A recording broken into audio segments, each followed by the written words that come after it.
The question is, I find it very difficult to keep doing self-inquiry all day. Is this just a practice thing where I will get better over time? Um, yes, but let me ask you, what precisely do you find difficult about it?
So I will be practicing for a few hours, and then a few hours later, I realized that I stopped and completely forgot about it.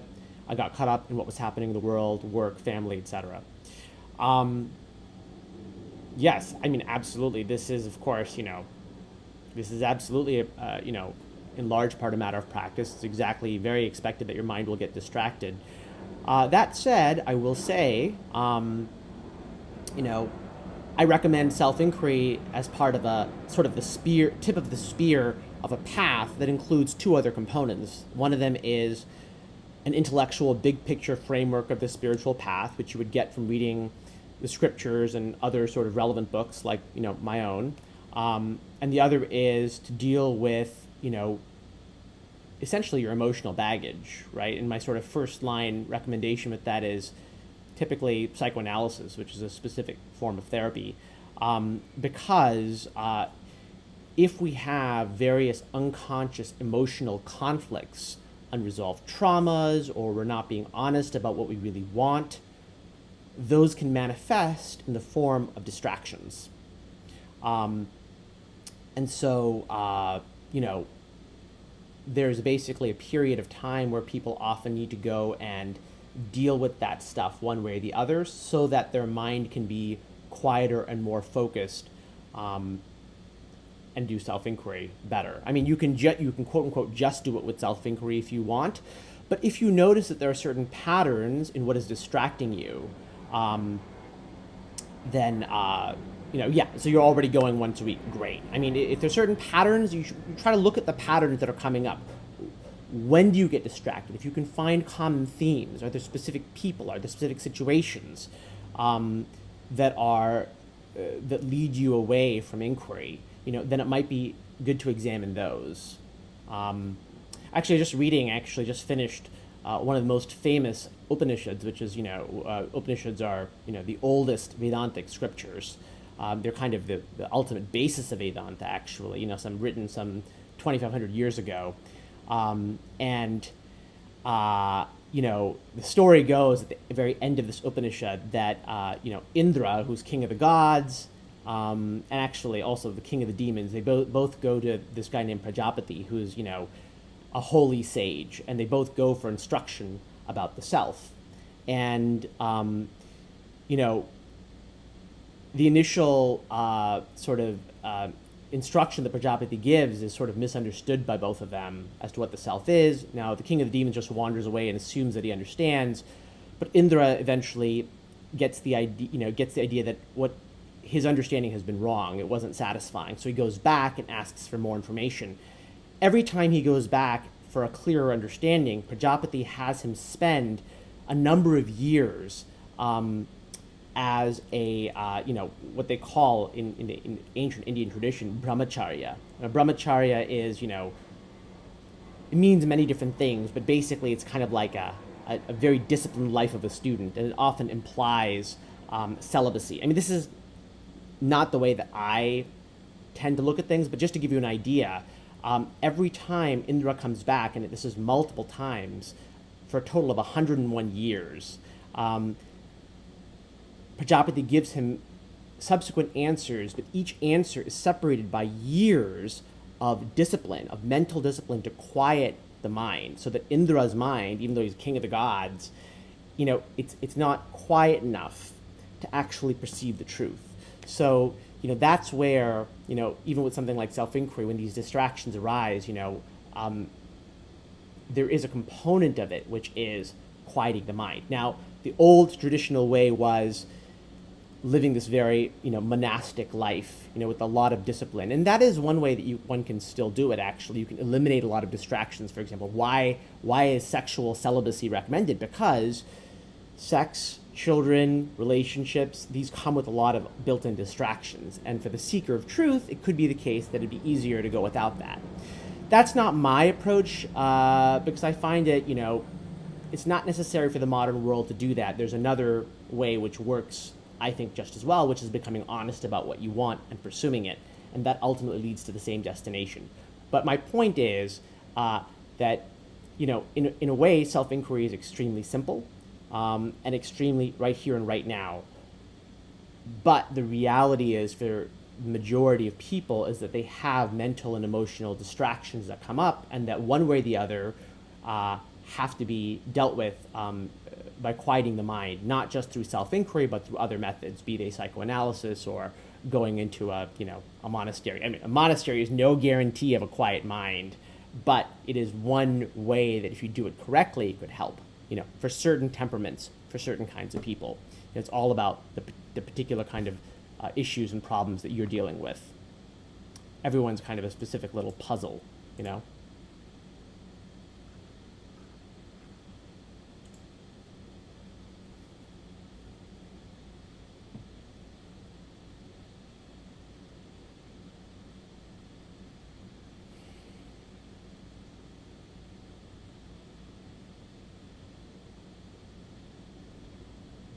Yes, you mentioned, food and sweets as being your particular temptation. Exactly. So what exactly is that, and delving into that.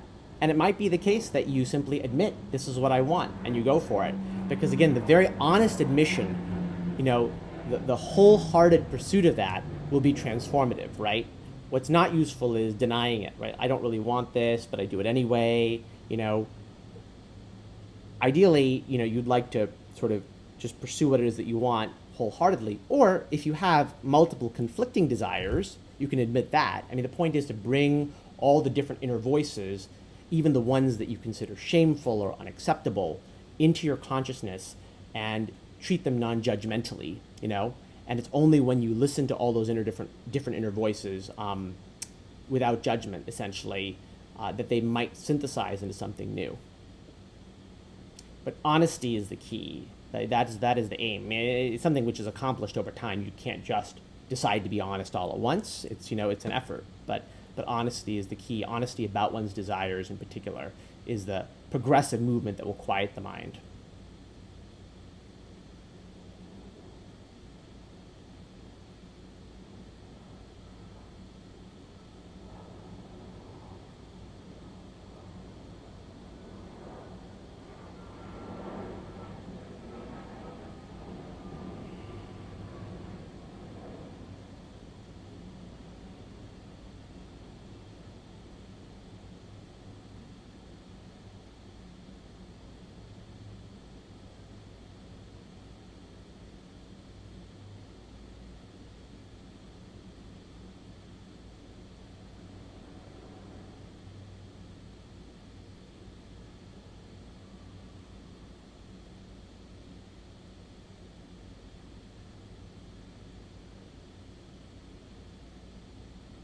So the question is, should I focus on having more fun or pursuing enlightenment? For me, they seem to be at odds. When I'm meditating, I feel like not talking or even smiling.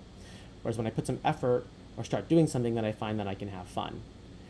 Well, it kind of depends on what you want in life, in part, right? studying the spiritual texts, which is what you need to do to get some kind of big picture idea of the spiritual path, the idea behind the spiritual path is that fun in the world is very temporary, and it's a very double-edged sword, and it always comes with a certain amount of pain at the end of it. And so you may think that you're having fun, but there's always pain associated with it. That's why the spiritual path is there, to get you to a place of happiness that doesn't have the pain associated with it. That said, like I just said earlier, pursue what you want honestly. And if that is fun, then pursue fun, but do it honestly. Now, does that mean that you can't meditate? No, it does not. Because the kind of meditation that I advocate, which is, a modern version of Ramana Maharishi's self-inquiry, is something that you should not necessarily just be doing while you're sitting down. That's, in fact, just the beginning. You have to bring self-inquiry, and I have a whole guide on my website about what self-inquiry is. But you have to bring that into every action. So while you're quote-unquote having fun, you can inquire as to who it is that's having this fun. Now, you might be right that, it's very hard to totally engage yourself in the fun if you're also trying to point your attention towards who the I is to whom that desire is occurring for fun, or who is engaged in the activity. And so you have to make a decision, to some extent. Do you want your attention pointed towards the fun, or do you want it pointed towards the truth?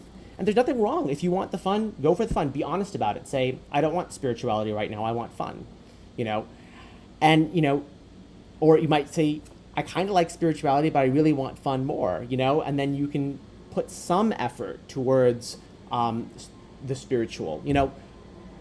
There are different practices for different temperaments. So, for example, what's often recommended for people who can't fully detach themselves from wanting pleasure in the world is the idea of karma yoga, right? So you go and pursue what you want in the world, the pleasure that you want in the world, but as you pursue it, you try to keep in mind that, whatever happens, I'm doing this so that I can have fun and have pleasure, but, whatever happens, I'm going to be okay with it, right? You just tell yourself that, right? You give up whatever the results of the actions are. You do what's required, but then you sort of mentally give up those results. You can give them up to God, or you can just give them up to the universe, but you try not to concern yourself with them, right? So that's sort of an in-between kind of measure.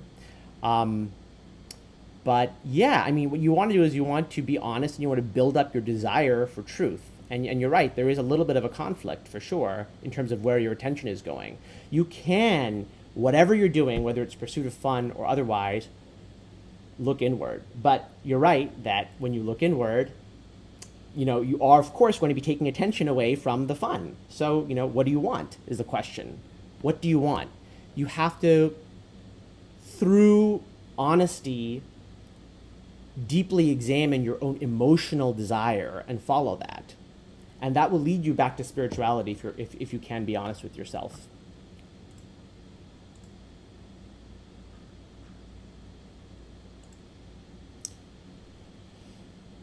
So another question. I was trying your metaphorization technique. Can I do this while going about my day, or should this be something that I do in the evening for a few hours and have all my focus on this? So this is a great question. So metaphorization is a technique that I talk about in my book, and it's basically the idea of taking an experience and expressing what it's like to go through it, right? And why the reason it's called metaphorization is because I recommend breaking it down by comparing it to things that are similar or dissimilar to it. And you can do this in words, you can do this in drawing, you can do this in music, whatever art form you're comfortable with. And it doesn't have to be good, it doesn't have to be seen by anyone but you, but when you examine what it's like to go through an experience, it can really transform that experience. It can reveal a lot of beauty and intelligence and complexity in it, even in painful experiences, and it can tell you something about what you really want, but might not be fully acknowledging that you want. So the question is, again, should it be something that is done in a dedicated span of time, or can it be done throughout the day? And the answer is Both, actually. They both have their own place. If it's something which is more complicated, where you might need more concentration, then you might want to set apart a certain portion of the day and do it then, right? Journaling, for example, or, drawing or something like that. Let's say an experience that's really emotionally affected you, right? Maybe you want to sit in a particular place and really focus in on it in a quiet place. But it can be used much more casually too. I mean, and an example I give on one of my other YouTube videos is, even if you stub your toe or something like that, right? That's an experience of pain, and it's really illuminating if you actually look at this experience of pain in that moment, right? It's like your toe is hurting, and if you really pay attention to that experience, and you try to, let's say, put words to it, right? What is it really like to experience the pain in that toe? Does it burn? Does the pain burn? Is it like little hammers or little needles? Does it radiate, or is it sharp, or is it dull? What exactly is it like to undergo that pain? And when you become curious about the experience of what it's like to go through that pain, and you put it into words, let's say, or you put it into other kinds of symbols, even drawing it or whatever it is, let's say, if you prefer that, the experience of it will transform. So you can use it for as little an experience as that. You're going about your day, you experience a little physical pain, and you examine it, and suddenly your experience is altered. And note also the difference here between what a lot of spiritual, sort of new age spiritual literature says, which is, just be aware of the sensation. I mean, that's fine. There's nothing wrong with just being aware of the sensation, but putting words or symbols to it to express what it's like can be uniquely helpful in my experience, no question about it. So do it casually for casual things. Do it in a concentrated, formal manner. If it's going to be something which is deeper and requires that, I mean, experiment. There's nothing very rigid about this. It's just sort of a general idea of the power of expression of experience to sort of illuminate your inner world, and to help overcome pain, help transform suffering, help quiet the mind, help you become more in touch with your deeper desires, all kinds of good things.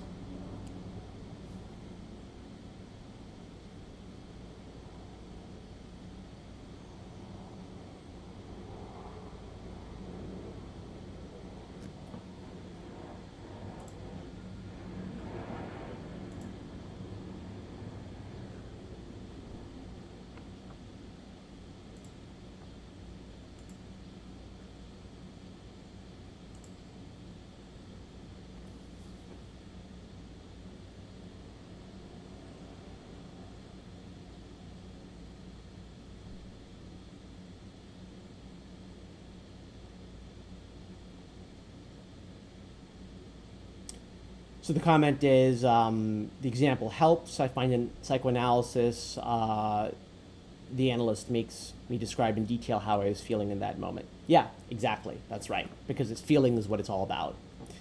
Feeling, as opposed to just, well, I mean, thinking is related to feeling, but, feeling is often what is given not enough attention. And that's the bedrock on which the whole psychic life goes. And it's the heart of the spiritual quest, too.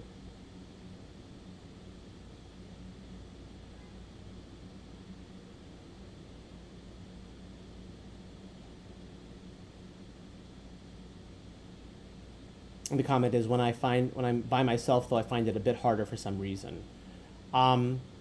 Yeah, I mean, that makes sense. I mean, that's one of the reasons why I recommend psychoanalysis, is because it's easier to go into your emotions when there's someone else. There's a structure, there's a frame, there's someone listening. So it's natural that it would be a little bit harder. But it'll become easier with practice. It's totally fine and totally normal.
So the question is, can you please tell me what's wrong with me if I can't wake up? I've watched many videos on this topic, yours included, but it just doesn't seem to click in my head. Yes. So, can you tell me more about what precisely you don't understand?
So, the question is, I believe that I understand the waking up intellectually, but in a video made by Fred Davis, he said that I'm living the awake state and I just don't understand it intellectually. So, I feel like there's several things I want to say here. It doesn't really matter all that much to understand why it is the case that you're already quote unquote enlightened. I mean, that is very true, but at the same time, it's not something that the intellect can really understand. Very simply, I don't know if you were here for this, but I basically, the path that I recommend, which, you kind of have to go through if you really want to understand this stuff, right? It's not just about watching videos. Is you have to, first of all, you have to get a decent intellectual big picture of the spiritual path. Now, how do you get that? You have to read some of the ancient scriptures and or some of the modern books on the path, like my own book, of course, I do recommend, but there are other books. Go read the Bhagavad Gita and some of the commentaries on it. Read talks of the Ramana Maharishi. I have a whole list on my website, of a recommended reading list of the ancient scriptures. So you have to have, first of all, a decent intellectual big picture understanding. Secondly, you have to quiet your mind, which usually requires becoming honest about your desires, dealing with unconscious trauma, things you're denying, right? Why do you need to do this? Because otherwise you won't be able to understand these concepts, basically. And you won't be able to have the quietness of mind to do the third step, which is self-inquiry, Ramana Maharishi's self-inquiry. So videos are probably not enough to get an intellectual big picture because they're just snippets, right? Unless you're watching long lectures for long periods of time, not that you have to become a scholar or anything like that, but you have to have a basic picture of what's going on. So, I definitely do recommend reading, especially some of the ancient texts, because they sort of will reprogram your mind. That said, you don't need a full understanding, and you cannot have a full understanding with intellect. It's not possible, right? You need just a good enough picture, right? A good enough picture to do what? A good enough picture to be motivated to perform Ramana Maharishi's self-inquiry in a dedicated way. Or surrender. That's the other possibility. And those are two sides of the same coin. Surrender meaning you say, I'm going to utterly relax the mind. It doesn't matter what comes up. It doesn't matter what happens. It doesn't matter how I feel. It doesn't matter what fear or anger or stress comes up or what situations are in life. I'm going to keep my mind relaxed. I'm just going to relax the mind, period. That's surrender. Self-inquiry is, I know I'm experiencing the world and life right now, and you turn your attention towards that I and try to find it. With the rule that whatever it is that you think you found, are you aware of that thing? If you're aware of that thing, it can't be the source of the awareness, of the true awareness, of the I. And so then you go back from that object to the I which is aware of it, right? And you keep hunting the I. That's self-inquiry. The point is, you need to be motivated, intensely desirous of finding the truth through either self-inquiry or surrender. That's the only way you're going to really understand. It doesn't really matter all that much if you intellectually understand that you're already awake. That's not the point. For the moment, you can treat yourself as not awake. Okay? You can treat yourself as a seeker, and that's honesty. You say, I am seeking, I don't understand. That's fine, that's normal, that's natural, that's correct. And then you go and acquire the tools, intellectual tools, emotional tools, and then self-inquiry or surrender, and you apply them. And when the desire is strong, it will automatically lead you to the true understanding, which is not intellectual, or it's beyond the intellect.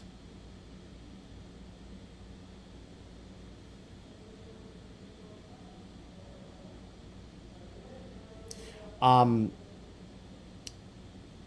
so it goes on, like I have a basic understanding of the Tao, Zen, and Enlightenment in general. I've just watched and read a lot on this topic, and philosophers like Alan Watts and Jung, etc. But it seems very hard to surrender for me. Like I just can't do it. I just can't let go.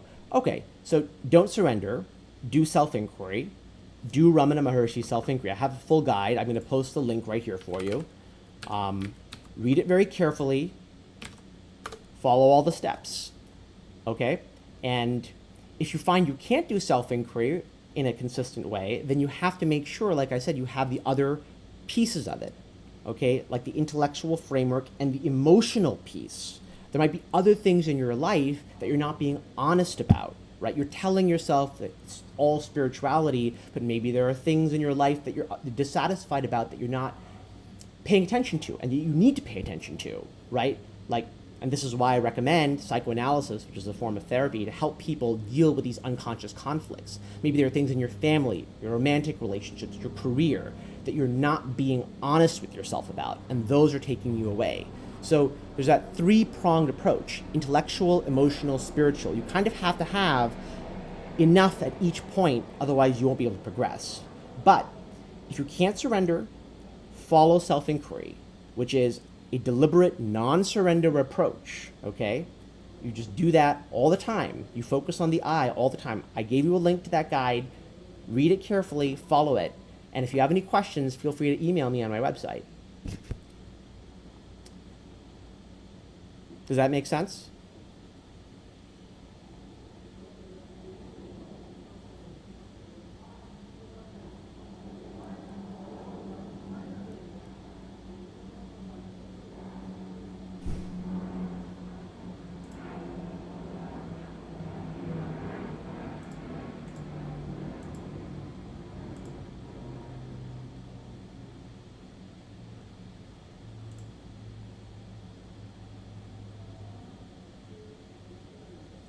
Okay, good.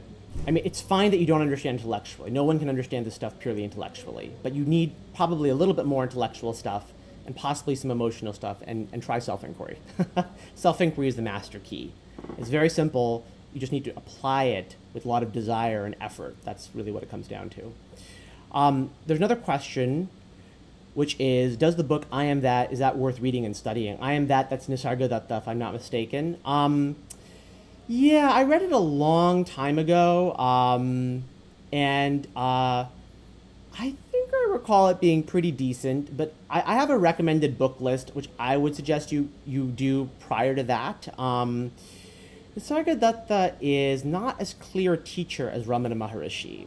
I would take Ramana Maharishi as the gold standard teacher of Advaita Vedanta in the 20th century, and one of the greatest teachers of all time, for sure. And if you're going to go with a 20th century teacher, whose dialogues you want to study, I would study his dialogues. But let me post the whole recommended reading list here. I think it'll be easier. Let's see.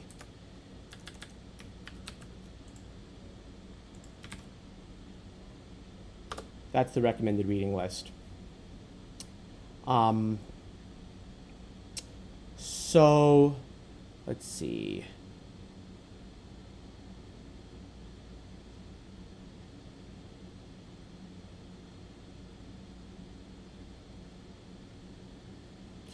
So the question is, so reality has dropped away so much since the full-blown egoic state of consciousness that was experienced a few years ago. Time is experienced much differently. There's little attachment to the stream. There's little sense of doership. I used to go to a non-dual satsang, but stopped because it made no sense anymore. This message feels pointless because it's just an appearance in me. Reality is falling away. What was your experience when reality started falling away? So I always tend to shy away from questions about my experience because there's a paradox when you think about, if you delve deeply enough into the I, as soon as you think about my experience, the mind really stops. So I can't give you a very clear answer to that question, except that I can say this, that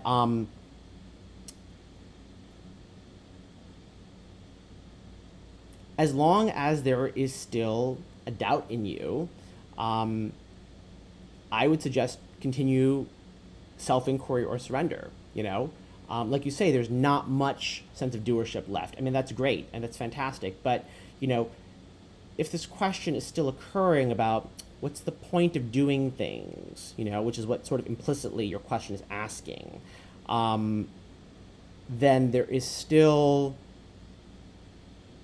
a veil there. There's still some confusion, basically. And so, the point of further inquiry, and when I say inquiry, I mean Ramana Maharshi's inquiry, which I define on our website, and I have a guide to, which I posted a few links above, will help you get, pierce that, because, a little bit of a feeling of doership is still a little bit, so get rid of it. How do you get rid of it? You can't get rid of it. You have to see through it. There has to be that seeing through, and that only happens when you have an intense desire and focus on the I. So what's the point of it? The point of it is to get beyond this question of what's the point of it, right? When you ask that question of what's the point, that's still a trap. It means there's still a trap. There's still some ignorance there, basically.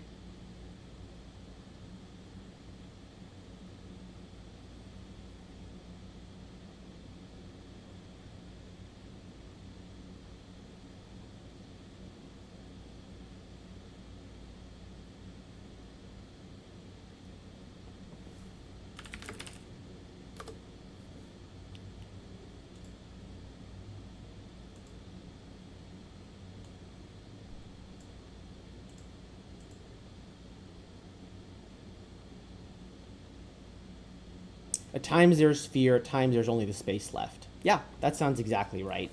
So,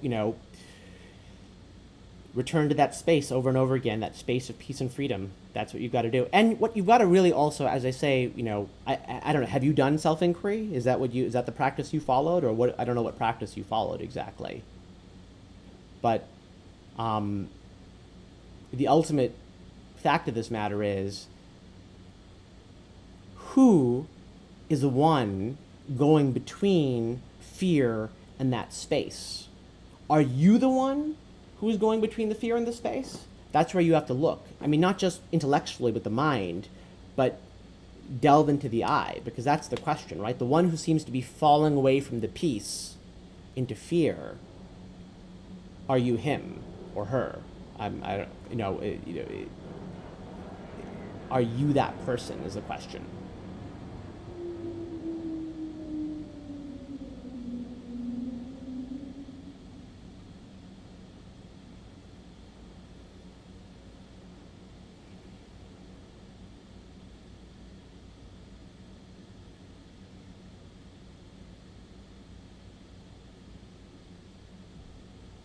Can fear ever take you hostage? Can you ever be affected by fear? Truly. And again, it's not useful to say no, just based on an intellectual thing. Really look, who is this one being affected by fear?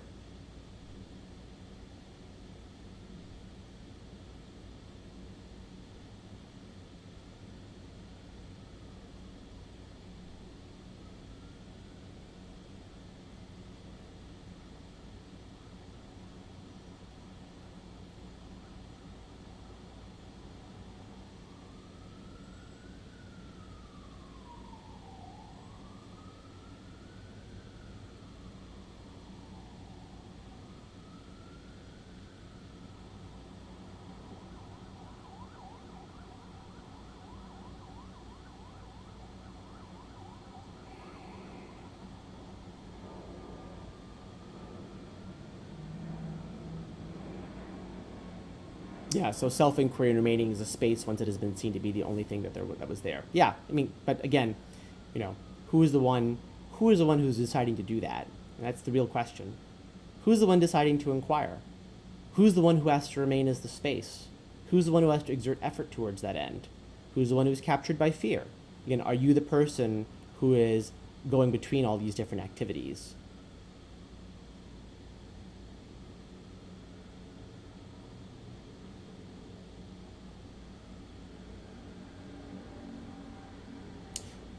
So the question is, how should I deal with tension and pain in the body in meditation? It feels horrible after an hour of strong determination setting. Um, well, the truth is, I don't necessarily think you need to do strong determination sitting. That's not my method, and so I can't necessarily tell you exactly how you should address that, because my general method is to go with one's desire, right? So if there's pain and tension in the body, I mean, it's up to you, of course. If you like that method, go with it, and I mean, you either attempt to just work through it, or maybe try to find other things that are in your environment that will help you, like, I don't know, maybe there's certain exercises that you do. But from my standpoint, what really matters is taking self-inquiry or surrender not just in these sitting down meditation sessions. In fact, they're the least important thing, right? They are just for beginning, right? You have to bring self-inquiry or surrender, or both, into your everyday momentary experience, as you're walking, talking, working, relating to people, by yourself. It is a constant, every waking moment attentiveness to either surrender or self-inquiry. That's what matters, really, not sitting down meditation. I mean, sitting down meditation is fine. I mean, do it at first. I have no problem with it. But perhaps the tension and pain is telling you that you've gotten to the limits of that. There's no reason to really punish yourself beyond that. It's not going to bring you some intense spiritual benefit to push beyond that. I mean, you can if you want to, if you really want to, but that's not the heart of things ultimately.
So the question is, what's your opinion on meditation on void slash emptiness, like staying thoughtless? Um, it's a good thing. It's sort of similar, I guess you could say, to, it's kind of a variant of surrender. Um,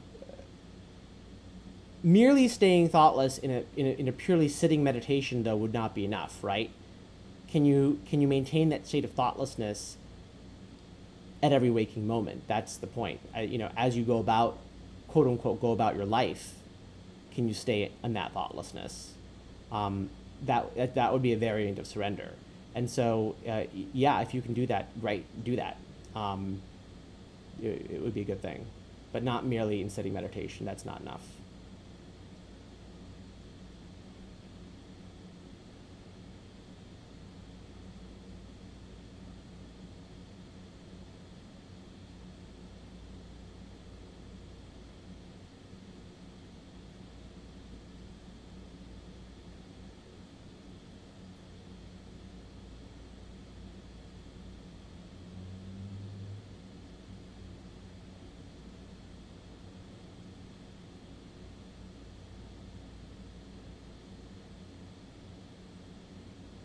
So the question is, when I do self-inquiry, the main problem is identifying my brain as a source of my I. Right. But the brain is a concept, right? So the fundamental rule of self-inquiry is you're looking for, see, it's an investigation of our experience, right? So there might, even putting aside the whole question of philosophy, like, oh, is consciousness generated by the brain? I mean, it isn't. But even putting that aside for a second, right? What is self-inquiry? Self-inquiry is simply looking at our experience. Every moment, we have the experience that I am. I'm the one towards to whom all these things are occurring. All these perceptions, all these thoughts, all these feelings are all occurring to me. That is, I'm the one who perceives all of this, right? So all you're trying to do with self-inquiry is say, well, what is that thing called the I?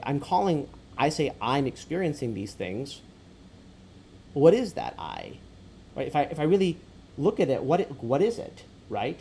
And so the fundamental rule when you do this is that if you are aware of something, well, who's aware of it? I am aware of it. And when you're looking for the I in that statement, I'm aware of it, it clearly can't be the thing that you're aware of, right? It's just like if you were in a room that was lit by a lamp in the middle of it, and that lamp illuminated all the objects in the room, like the chairs, the sofas, the people, right? And you said, oh, is this couch? Is this where the light's coming from? And you say, well, no, it can't be where the light's coming from because it's illuminated by the light, right? I see it by virtue of the light, right? Therefore, I know this couch is not the source of the light.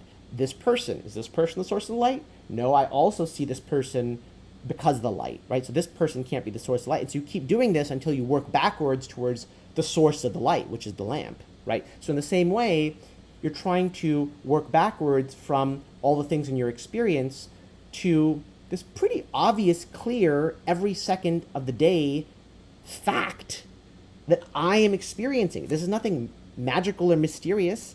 I'm experiencing, which is, what is that I? That's all self-inquiry is. What is that I? So when you say that you keep thinking the brain is a source of the experience, the brain is a concept.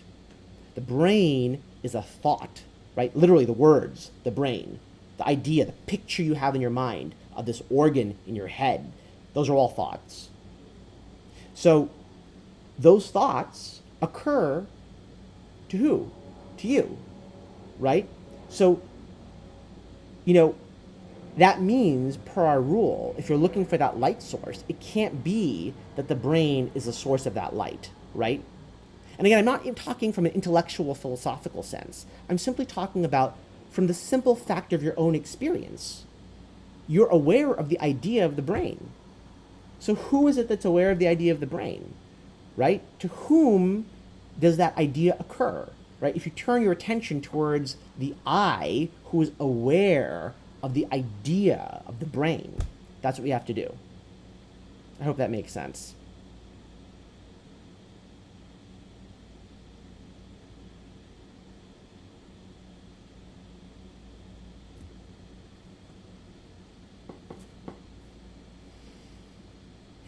So, next question is, how does it feel like to be enlightened? Does it change your life for the better? Does it live up to the hype? So I usually tend not to talk much about my experience, as I may have said earlier, because it's always misleading, basically.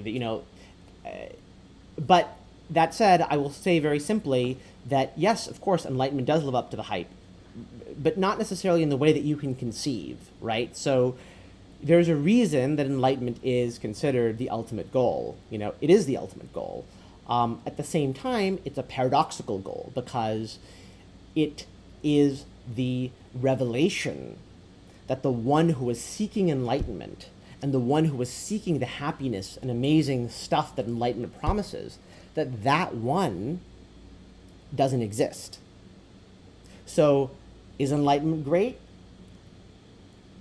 It's greatness, you could say, because the one who's going to experience it as great is gone. In fact, that one is not even there right now, actually, truly. So you know, this is why it's hard to talk about this, because there's a paradox in language. Language can't express what's going on. It breaks language. But in a nutshell, yes, enlightenment is worth it. Yes, yes, yes. You should put all your efforts towards it if you can. It is, it is the highest ultimate goal, for sure.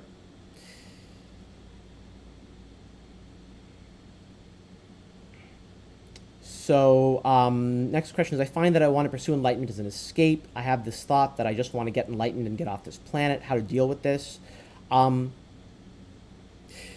It's totally fine. It's totally fine if you can use that desire to escape to focus intensely on self-inquiry. And again, I have a guide on my website. I put the link up there, but use that desire. It's fine to want to escape. In fact, one of the qualifications of the seeker traditionally in Vedanta is one who is dissatisfied with conventional or ordinary life.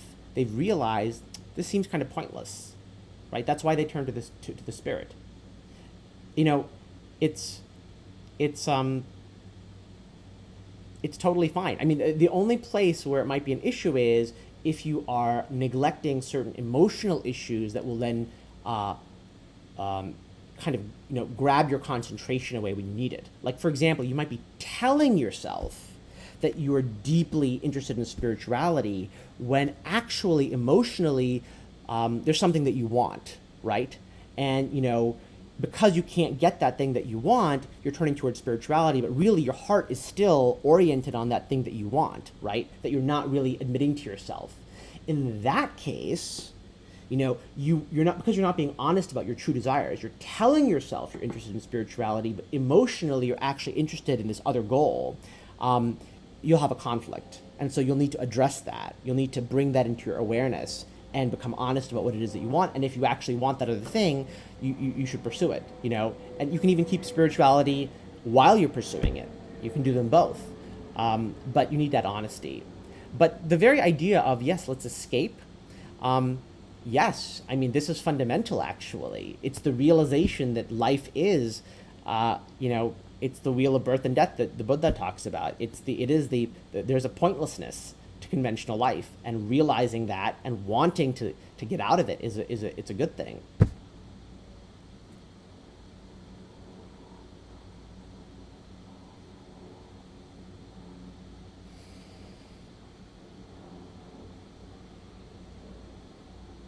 So the next question is, do you think mixing self-inquiry and surrender is something that can work? Or is it something contradicting itself, because surrender by definition is letting it go and inquiry requires work? So that's a great question. I would say pick one as your primary thing. They will lead to each other, you see, because pick one initially. But when you do self-inquiry long enough, eventually, for a variety of reasons, something in you will recognize that the end of self-inquiry is a kind of surrender. Maybe because you just get tired. That happens, actually. That definitely happens. Or because you enter that state of effortlessness for a moment, and you recognize that as a kind of surrender. And similarly, if you pursue the path of total surrender, in the end, you will inevitably be led to the question, who is surrendering? Because surrender, as I put it out, is not simply... it requires one piece of effort. There is one little bit of work attached to it. And that little bit of work is to keep the intention to surrender, which means to keep the intention to totally relax the mind, no matter what happens. And so, to not voluntarily move the mind. And so, ultimately you'll be led to the question of self-inquiry through surrender. They'll lead to each other. But I would pick one as an initial primary path, depending on which one appeals to you, which one you find easier.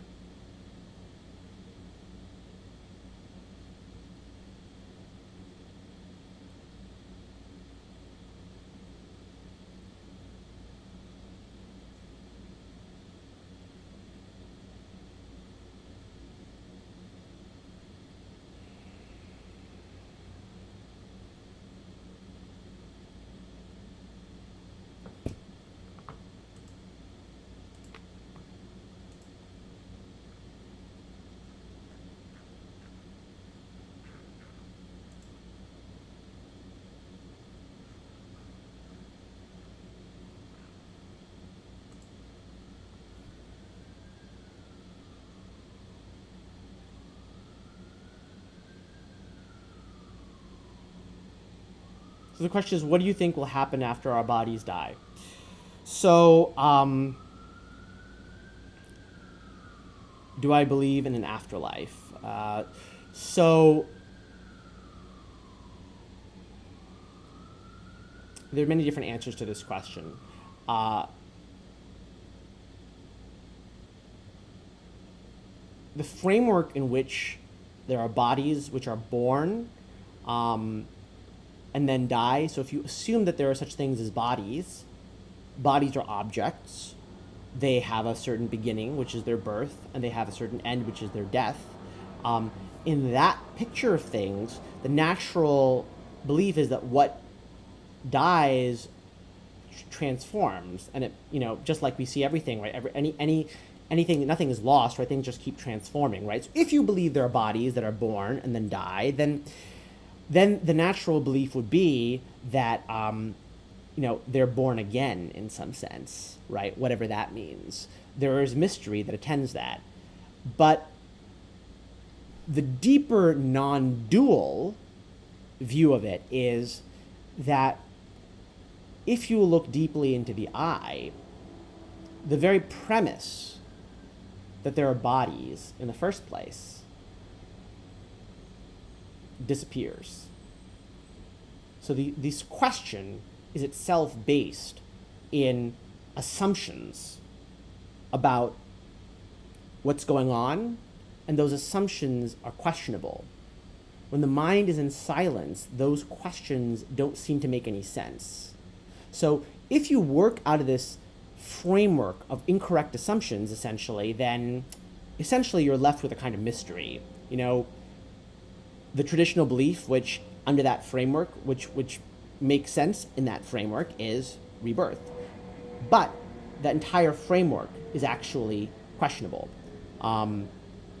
So, look into the I, and the whole framework will go away.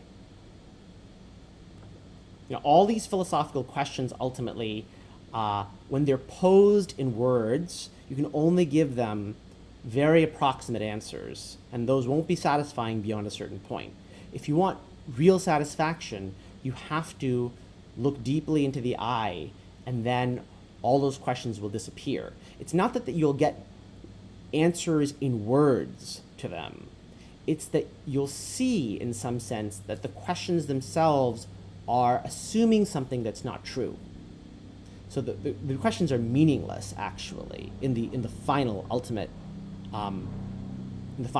sense. Now, that's not going to necessarily. It's going to be hard to understand why that's so. So the question is, so I don't fear death. Does that fear disappear too?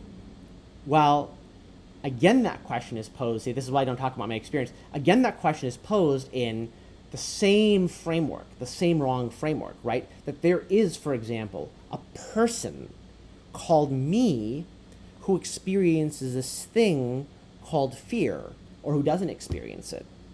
Is that true?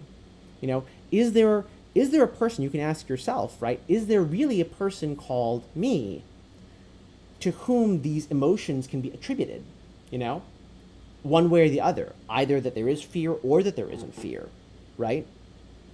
So the reality is that none of those assumptions are quite true, Those are all within the old framework. The one who fears or who doesn't fear is not the true person.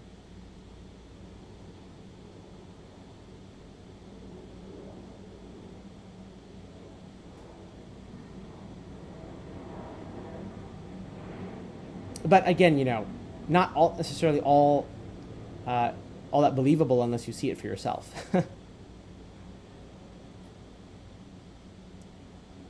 Yes, I understand that I can only write the same question in many forms and language, but not considering the framework. Well, yes, that's right. The problem is the questions themselves are trapped in language. So that's right. So the answers that can be given are all going to be incorrect, necessarily, right? No matter what I say, it'll be incorrect. I could say the mind continues to experience fear, or the mind doesn't experience fear. The mind contextualizes the fear. Those are all partly right, partly wrong.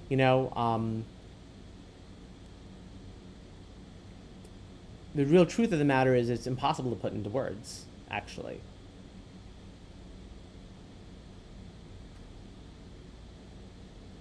As soon as you try, you're immediately, instantly drawn into a mistake. So, I could give this is why, the answers are always given in context, right? Like I'm not sure it's necessarily helpful to even try to give a verbal answer, really is the truth of the matter. Traditional, I could say, yeah, there's a freedom from fear of death, but who's free of it really? Who was ever bound by it in the first place? Yeah, but sure, there's free. I mean, I could say sure. There's, I could say there's freedom from death. I could say it. I could say it if I want to. There's a truth to that too. But there's a lie to it as well.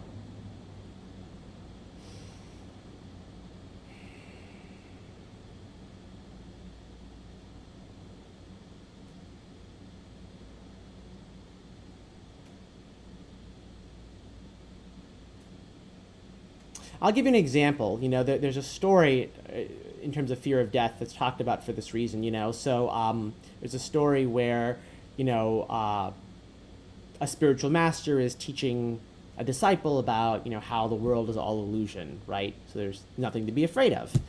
And then this is in the forest in ancient India or whatever it is, and so a mad rampaging elephant comes charging towards the teacher and the disciple, and immediately they both start running for their lives.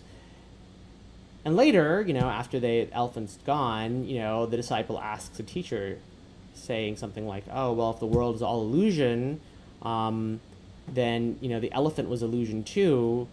So why were you afraid? And why did you run?" And the teacher said, "Well, if the world is illusion, and the elephant is illusion, then the running was also illusion, and any fear, therefore, is also illusion, right? So the whole thing is illusion, right, including the reactions." So when we say there's no fear, it's not like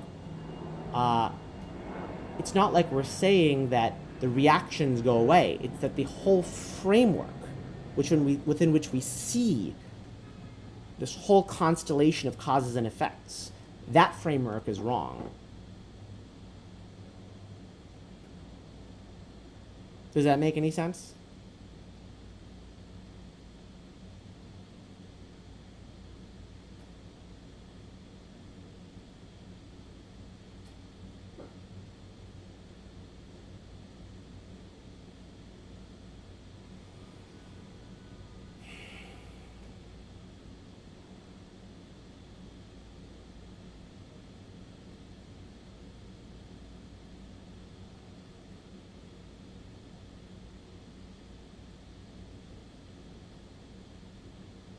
So the next question is, what is your opinion about meditation technique that's named Mahamudra? The main point of this technique is to allow anything with non-reaction. So I don't know about Mahamudra technique. It sounds like a Buddhist technique, and so I can't speak to it with authority. But if what you just said is the definition, which is that the main point is to allow anything with non-reaction, it's a variety of surrender, and which is one of the primary two methods of going about the spiritual search. So yes, surrender says you just allow anything and you don't react. So yes, it's very good if that's what it is. But not just when sitting, right? That's again just the beginning. What you want to do is you want to bring it into every moment of waking life. While you are going about your other activities, bring this surrender in, this non-reactivity, meaning just relax the mind, make it go utterly relaxed, no voluntary effort. It doesn't matter if thoughts or feelings of stress or fear or anger come into your mind. You're not trying to control your thoughts. You're not trying to control your thoughts. You're not trying to control your emotions. You're not trying to control your feelings. You're not trying to control anything. All you're trying to do is you relax. Let anything arise in your mind that it wants to arise, including a lot of negativity. It's fine. You're just gonna sit in an utterly relaxed position in the center of your being and let it all go on. You'll be the center of the storm, the quiet center point of the storm. So yeah, that's a great thing.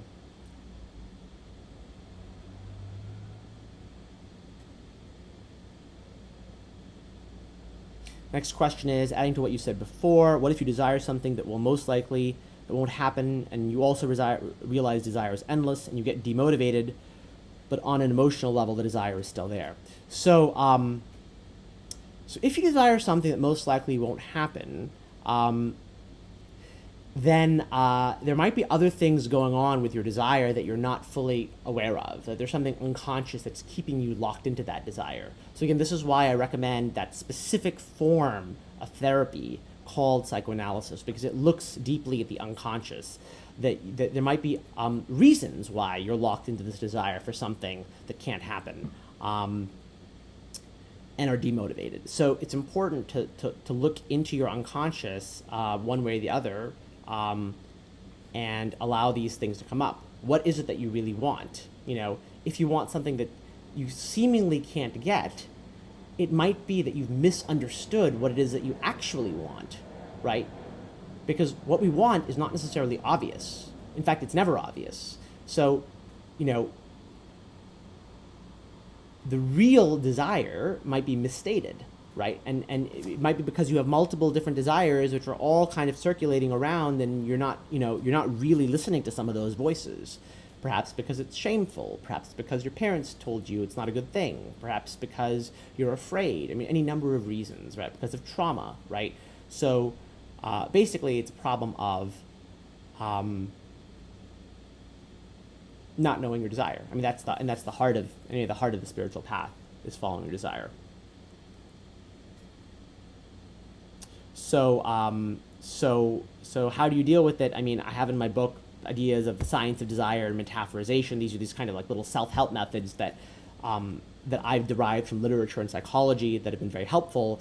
And I sort of give those prominent place in my book. But the reality is, nowadays, I tend to tell people to go for psychoanalysis as a first-line measure, because it's much easier to deal with this stuff with another person, basically. Why should you do it all by yourself?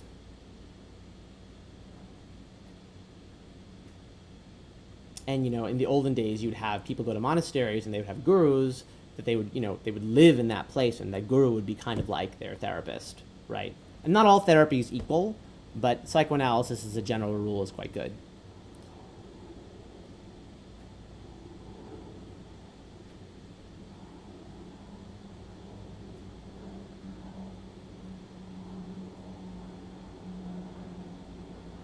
So the next question is, in most situations I can recognize negative minds, but my body still feels heaviness. Okay, it's fine for your body to feel heaviness. I mean, the question is, are you your body? Who is the I who's worried about the body feeling heaviness? Who is the I, in fact, who's even worried about negative minds? So self-inquiry, I'll put the link up again about my guide to it. My guide to self-inquiry is about looking into that question. Who is it that's worried about? Who is it that's worried about negative minds or bodies being heavy? That's the question you have to look at.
So next question is another question on being enlightened. Do you feel like you are doing it, or do you feel like it is happening, life in general, like you are in a state of effortlessness? So again, it's again the same question based on the wrong framework, right? There's no you. So what would you do if you couldn't use that word? Is it effortless for me, but there's no me? Is it effort for me, but there's no me? So how could it be effortful or effortless? How could it be either happening to me or that I'm doing it? The truth is, the enlightened quote-unquote experience, as I said, cannot be explained. And an obsession with trying to understand it is an obstacle in your way to actually experiencing it for yourself. How do you experience it for yourself? Relentless self-inquiry. Who is it that wants to know the answer to these questions? That's what you should think about. Or rather, that's what you should focus your attention on.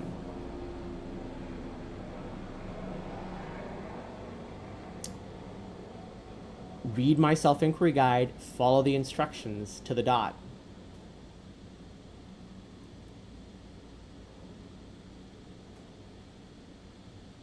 The I who cannot get it, you ask, who is the I that can't get it?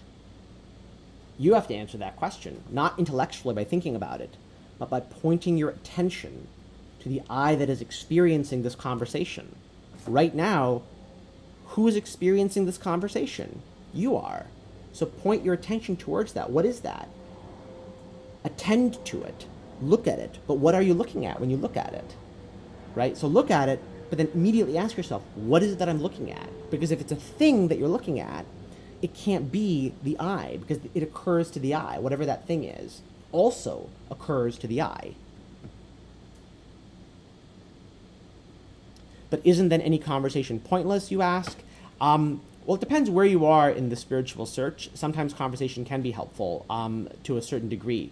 But ultimately, you want it to go, and this is where I'm pushing you towards who is asking that question? To whom does that question occur? The question of point or pointlessness is also a question that occurs in your experience.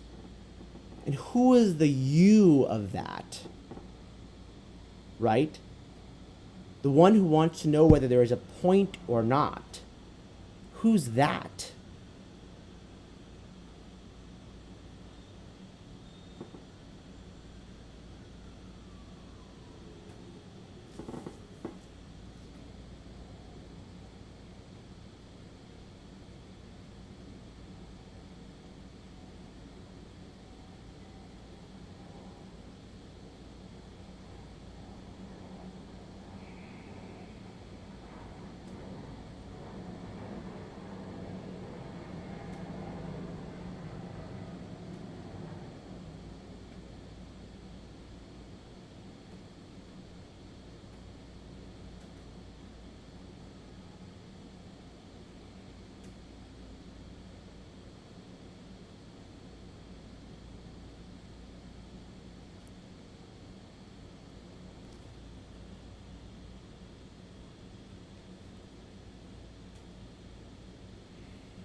So the question is, what are my thoughts on fear and hope in spirituality?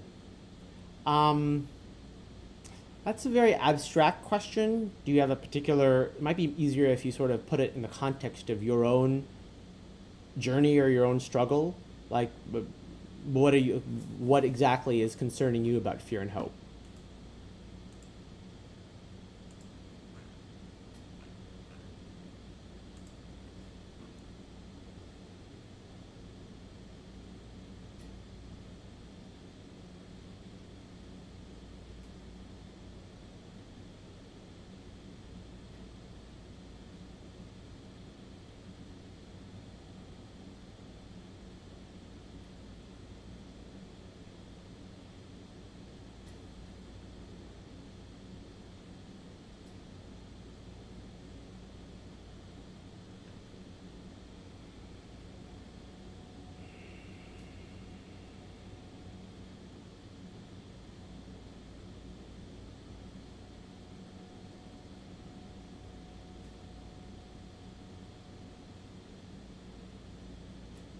It's like I fear that my meditation is bad, or the feeling my meditation is not good enough. So, I mean, this is why I recommend self-inquiry, because what you want to do, if you follow my guide, is what? Look at who those fears occur to. Who's the one who's afraid of these things? They're an opportunity in that sense. So fears and hopes then become an opportunity for you to look at the one who has them, who's experiencing them. Not just thinking about it, but pointing your attention to the experience, to the obvious, clear fact that these fears are occurring to who? To me. So who's the me to whom they occur? What if I look at that? How do I know that it's me? Right? That's what it comes to.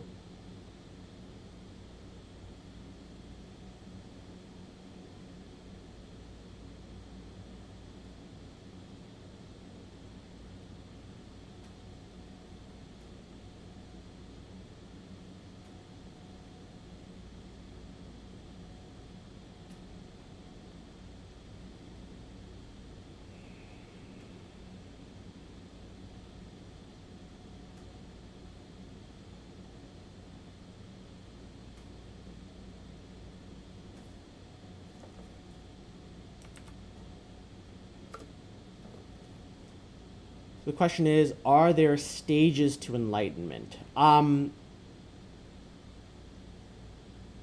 It depends on how we're defining the stages. So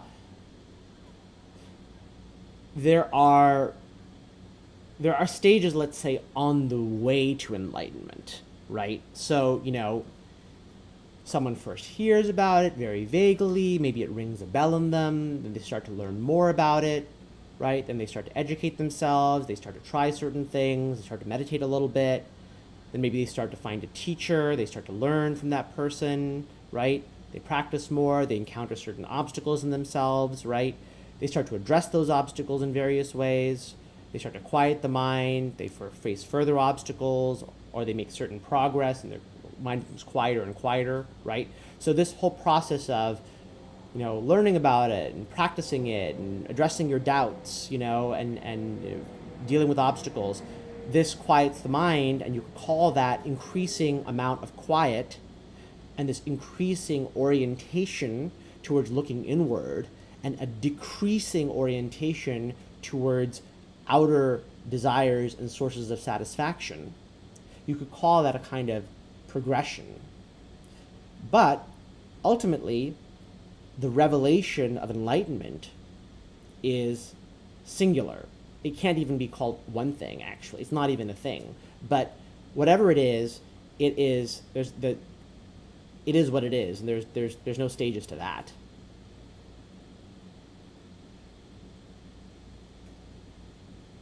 It's just the truth. And it's already perfect. And you are already that. Though you'll have to work to see that, to see that fact.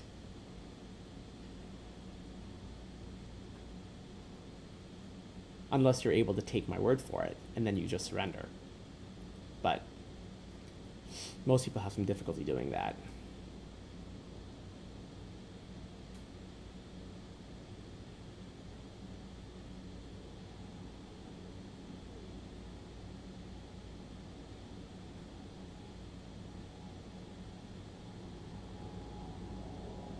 Yeah, there's a lot of, talk. I should just say one more thing about, there's like 10 ox herding pictures. There's all kinds of stages so-called after enlightenment. But the reality is they're just stories, and they're helpful sometimes to give people an understanding that enlightenment is not just sitting in a cave necessarily, right? That it's not any one activity, right? It's not just being in a monastery, right? Necessarily. For some people it might be. But the reality is there's really no stages. There's really no stages, quote unquote, after enlightenment. That's anytime there's a motion of change or progress, that's still in the realm of the impermanent. Question is, have I heard about astral projecting? I mean, I've heard about the idea of it, sure, but I don't know much about it, and it's not really anything to do with enlightenment per se. It would be considered like a supernatural power if it existed. And in some ways you could say, look, we astrally project every time we use our imagination, right? Every time you read a book, in a sense, you are entering another world, or watch a movie, right? All of art and literature is a way of traveling through different realms, essentially. But enlightenment isn't about that. Enlightenment is about something which is very, very profound, but very simple and right here. And doesn't really have any, and supernatural powers can, in fact, the traditional take on them is that they can be big distractions.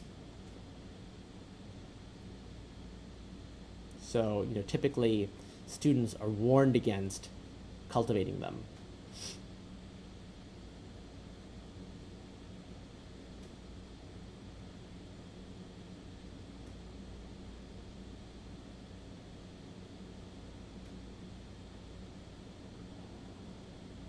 So the question is, when I practice self-inquiry, I come to a point where an immense fear comes up. I have it's a fear of losing myself. It's very difficult to describe. It's like my entire existence is full of fear. How can I overcome this point? More inquiry. Who is experiencing that fear?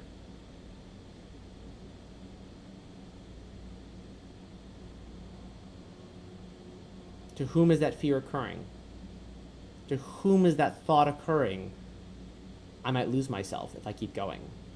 Who's having that thought?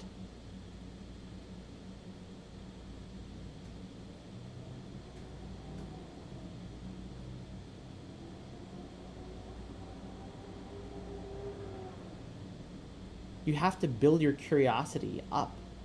Who is it?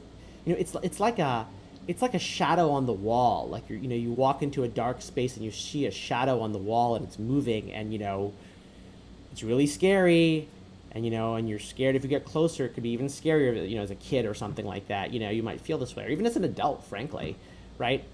And then if you go towards it, you might find that it's actually nothing. It's literally nothing, right? So this fear that you're being threatened with is literally nothing. But how do you see that? Well, you have to ask to whom the fear occurs. And and if you find yourself driven away, you come back to it. It's you come back again and again, basically. It also might be a sign. Again, everyone's different. It might be a sign, again, that there's something else in your life that you're neglecting, that you need to do. It could be that's the case, right? It could be that you feel you have unfinished business. And as I always say, it's important to be honest about what your real desires are. So you may tell yourself that spirituality is your number one priority, but if your heart feels differently, you're going to be stopped. So it's important to be honest about what your heart feels and pursue that, even if it isn't fully spirituality, right? Keep the spiritual and pursue what you really feel at an emotional level, right? It could be that that's what's going on. So that might be the case. It's something to keep in mind.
So the question is, do I know the book of called The Mind Illuminated, and what's my opinion? So I mean, I've heard of it. I know a little bit about it.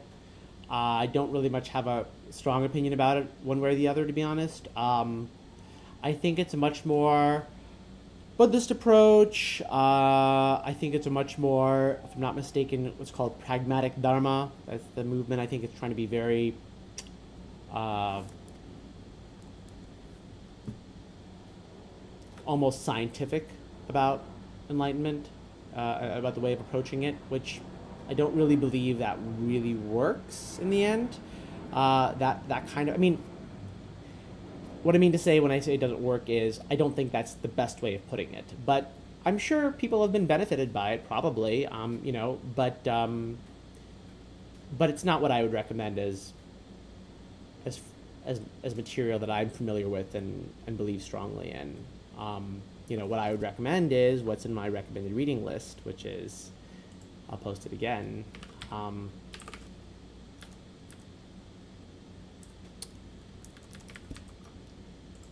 Is this.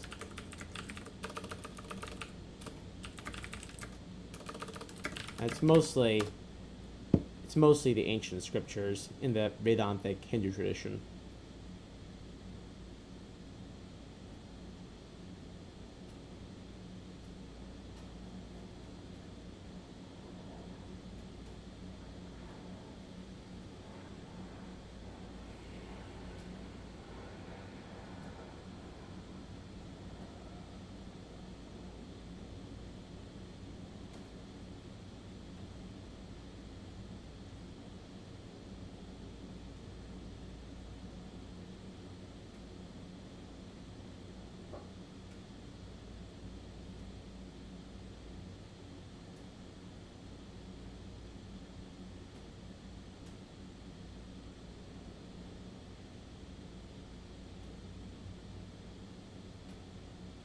Just to let everyone know, I'm probably going to wrap this up in about 20 minutes or so. We go to about 2:45 Eastern Standard Time.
So the question is an enlightened person afraid of something?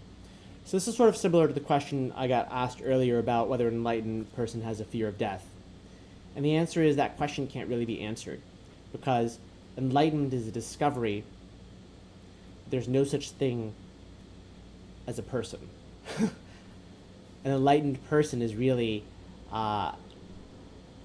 it's almost it's a paradox, actually. I mean, we just use it for the sake of seekers. But the reality is there's no such thing as an enlightened person, is the truth.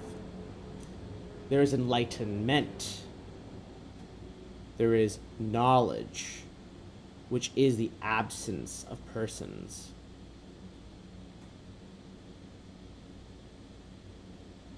So we can't really ask the question of whether an enlightened person is afraid of something. Where there are people and where there are fear or lack of fear,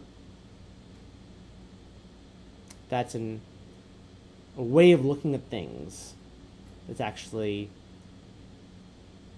rooted in illusion. We can speak that way for conventions purposes, conventional purposes, but that way of talking is technically wrong, so I can't answer your question. The experience of enlightenment is not something that can be described, period.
So the question is, can you describe what spirit is?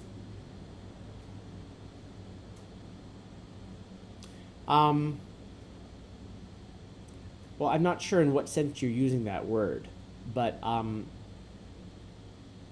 the true spirit is the self, and well, most technically, self is what is, by definition, beyond description. So, in the ancient Hindu texts, it's described as nedi nedi, which means not this, not that, right? Whatever you can say of it, nope, that's not true of it. Not this, not that. It's not black, it's not white, it's not both black and white, it's not neither black and white. That's the truest description, because what it is that within which all description is situated. So it itself cannot therefore really be described. That said, the traditional description, which has some truth to it, in a sense, is in Sanskrit it's Satchidananda, which means it's composed of 3 Sanskrit words. Sad means being or truth. Chit means awareness. Ananda means bliss. So spirit is being, awareness, bliss. But it's dangerous to say this, because when we think being, we think of the opposite of non-being, right? So for example, we have an object in front of us. Oh, the newspaper is being right in front of me, right? And when the newspaper is gone, now it's not here anymore. So it's not being anymore, right? So when we think of being, we think of it as opposed to not being in some way, right? Similarly, if we think of awareness, we think of our waking state of awareness, and we contrast it to unconsciousness, right? Like in a coma or in deep sleep, right? So when we think of awareness, we think of that, right? And when we think of bliss, which is Ananda, the third term in the sequence, we think of pleasure as opposed to pain, right? Eating a delicious piece of cake, not having, being burned by something or something like that, right? That's what we think of bliss as, is pleasure. But the being, awareness, and bliss of spirit is not the way the words are used as opposites. They are the versions of those words that are beyond the opposites. There is a link. They're not totally separated. There is something about the fact of being in the normal sense that's connected to being in the transcendental sense. There's something about the connection of awareness in the waking state, which is connected to awareness in the deeper state. Same thing with bliss. There is a connection between pleasure and the highest bliss. But they're not the same thing, because being in pure spirit includes not being. It's the being of not being also. It's the being of things being and the being of things not being. So, absence in that sense is also a form of true being. That's what real being is. Right? These are all sort of difficult to comprehend for the intellect. Or awareness. Awareness is not just our notion of awareness. It includes what we think of as unawareness.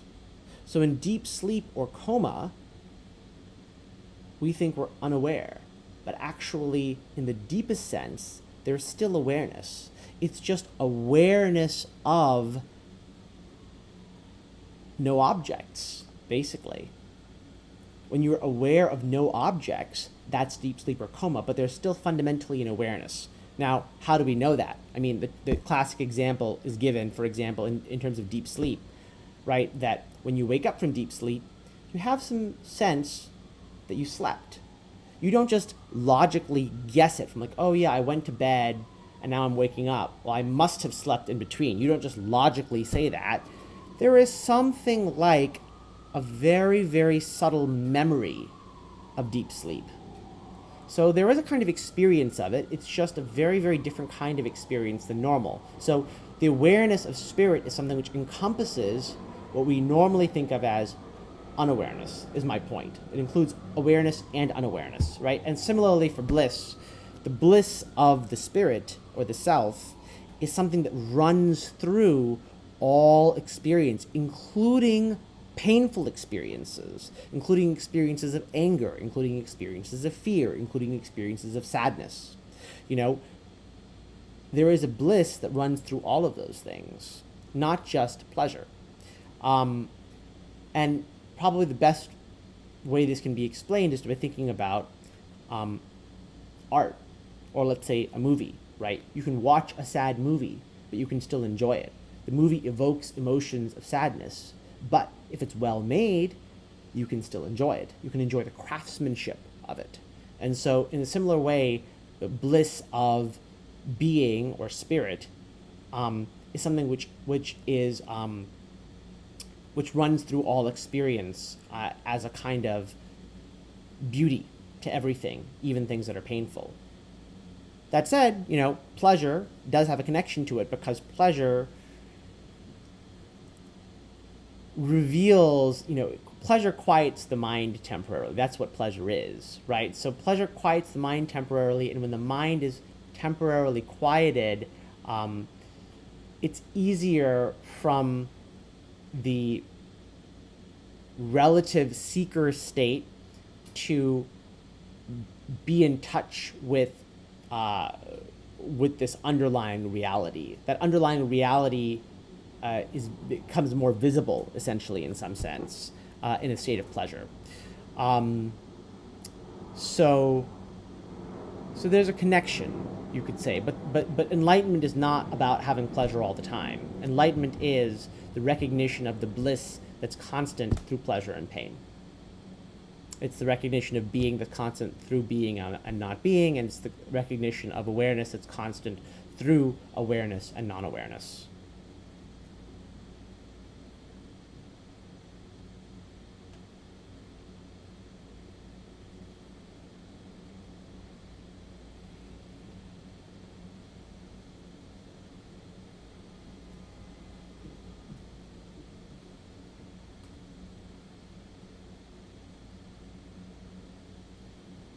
Does that answer your question?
So I'm going to wrap up in about 3 or 4 minutes. Any last minute questions, let me know.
wrapping up in about a minute unless there are any final questions.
All right. Well, it's been a pleasure, and I still haven't gotten into the habit of scheduling these satsangs, but maybe I will in the future, or maybe I'll just keep doing them uh, every so often.